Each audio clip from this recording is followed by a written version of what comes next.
Throw किया जाए with the help of a machine और साइक्लोट्रॉन या किसी के साथ भी इनको थ्रो किया जा सकता है।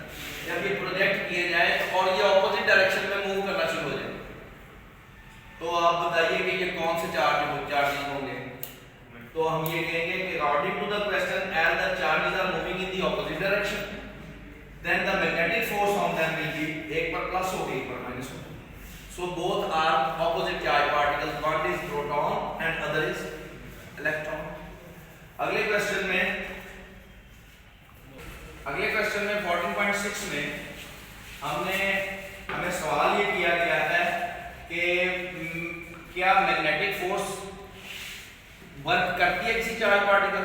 No, it does not do any work on a charge particle, it is only a deflecting force.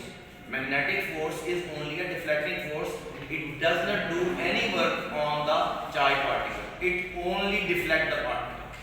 Electric force is a deflecting is an accelerating force. जो इलेक्ट्रिक फोर्स होती है वो एक्सेलरेटिंग फोर्स होती है, वो वर्क करती है, but magnetic force is not do any work, ये कोई वर्क नहीं करती, कोई इसका, ये सिर्फ डिफ्लेक्ट करती है। So when a charge particle is thrown perpendicular to the direction of the magnetic field, this is the magnetic field inside the white ball. When the charge particle is thrown into the field, it will deflect in the circle. Circle में deflect होगा, और as we know that the velocity and force are in perpendicular to each other, so the displacement and force is also perpendicular to each other. So the work done will be cos of 90 will be, work done is 0. So the magnetic force is a deflecting force, it is not an accelerating force. So the work done by the magnetic force is 0. इस सवाल में कहता है कि आप ये बताइए कि अगर कोई चार्ज पार्टिकल अनडिफ्लेक्टेड किसी फील्ड में से गुजर जाता है, अनडिफ्लेक्टेड, तो उसकी क्या पॉसिबिलिटीज हो सकती है?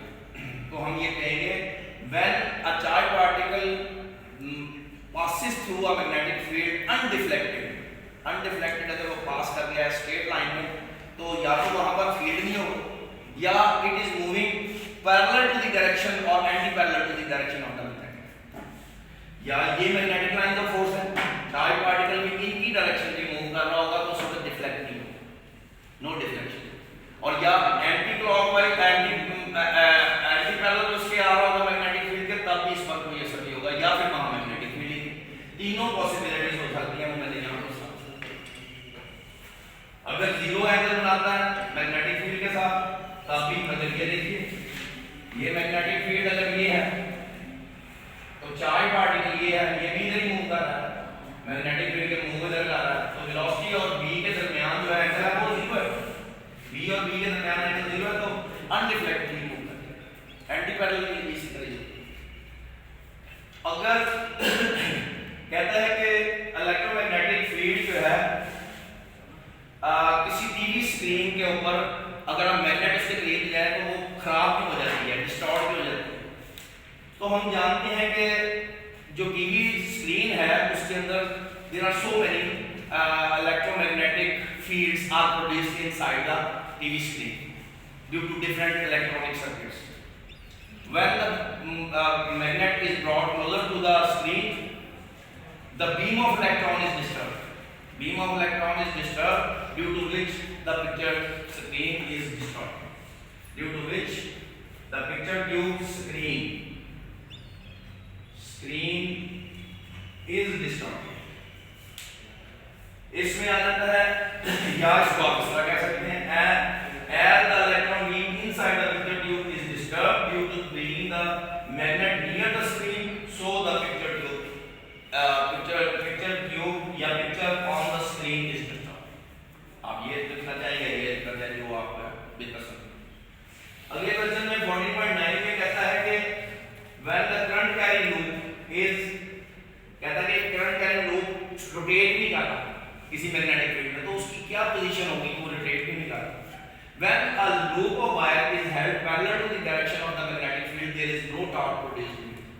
साबित हम इस तरह करेंगे BIAN cos of alpha। BIAN जो है वो सिंगल लूप है तो 1 ले लीजिए, तो cos of 90 आपके पास आएगा, cos 90 जो है that is अब ये 90 क्यों लिया है? एक प्लेन जो है वो parallel to the direction of उसका एरिया वेक्टर जो होगा वो perpendicular to the magnetic field होगा। यहाँ पर टॉर्क कहता है जब करंट कैरिंग लूप किसी अगर current carrying loop perpendicular to the direction of the magnetic field पर हो तो क्या उसमें टॉर्क पैदा होगा? Yes, the torque is produced when a loop of wire is held perpendicular to the direction of the magnetic field, then the torque will be produced in it because the angle between its area vector and magnetic field is क्या होगा? Zero होगा। Plane angle इसका plane angle जो है ये A है और ये B है, दोनों के दरमियान एंगल जो है वो जीरो होगा। तो cos of sinus 1, तो torque will be maximum in this case। यहाँ पर n भी आप ले सकते हैं आप सिंगल लूप। और इसके बाद तो हम कह सकते हैं so the magnetic field is present, वहां प्रेजेंट है। अगर वो रोटेट कर गया टॉर्क पैदा हो गया तो आप कहेंगे कि यहाँ पर मैग्नेटिक फील्ड मौजूद है। हाईली इवैक्यूएटेड, अब कहता है different isotopes of an element जो है उनको डिस्टिंग्विश कैसे किया जा सकता है? When the isotopes of an element are projected into a highly evacuated mass spectrograph is a machine। एक mass का स्पेक्ट्रोग्राफ जो है एक बड़ी मशीन है जो काफ़ी महंगी है, वो हमारे सॉलिड स्टेट सेंटर यूनिवर्सिटी में भी है और मुख्तलिफ बड़ी बड़ी मशीनें हैं, इनकी बहुत कीमत ज़्यादा होती है, 10 करोड़ से 20 करोड़ तक की हैं। तो इन मशीनों से हमें आइसोटोप्स जो है हम of the different elements they can be separated on the basis of their radius, उनके रेडियस के बेस पर। जैसे हाइड्रोजन के मैंने बताया था कि 3 आइसोटोप्स हैं H11, H12, H13। इन तीनों को जब आप आइसोटोप्स को फेंकेंगे मैस स्पेक्ट्रोग्राफ के अंदर तो ये डिफरेंट रेडियाई में सर्कुलेट करना शुरू हो जाएंगे और वो वहाँ पर वो लाइट आपको बताएगी कि ये मुख्तलिफ रेडियस में जो है वो मूव कर रहे हैं। तो इससे हमें डिफरेंट आइसोटोप्स जो है उनको on the basis of the radii वो हम डिफरेंशिएट कर सकते हैं। तो मैस स्पेक्ट्रोग्राफ बेसिकली एक बड़ी मशीन है, उसमें साइक्लोट्रॉन भी लगा होता है, उसमें पार्टिकल प्रोटेक्ट करने की मशीन भी है, वो उसमें वो रेडियस मालूम करने के लिए भी इस्तेमाल, बहुत सारे काम हैं उसके, मैस एटम्स का मैस, पार्टिकल्स का मैसेज वगैरह, उनके मोलर नंबर वगैरह सब कुछ निकालने के काम होती है। तो वो इलेक्ट्रॉनिकली डिस्प्ले कर देती है काम। तो हमने जब कहा कि हम जानते हैं कि मैग्नेटिक फील्ड क्या प्रोड्यूस करती है? Centimetre zones to the particle. इन दोनों में ये QB भी होती है और ये MB स्केलर होती है। R को एक साइड पर रख लें, बाकी जो है आपका MB और BQ हो जाए। ये चीज़ें आपको मालूम है, मैथ मालूम है, वो वेलोसिटी। अगर आपको मैथ नहीं मालूम तो वेलोसिटी और मैग्नेटिक फील्ड स्ट्रेंथ और चार्ज का पता है तो या वैल्यू लगा के आपने देखा कि ये बाकी कांस्टेंट कर दें और R इज डायरेक्टली प्रोपोर्शनल हो जाएगा। जितना मैथ ज़्यादा होगा उतना रेडियस बड़ा बनेगा।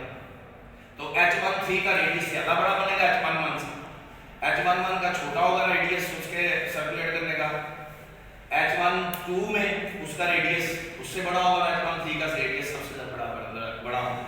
तो इससे हमें पता चल जाएगा कि isotopes of the same element can be distinguished on the basis of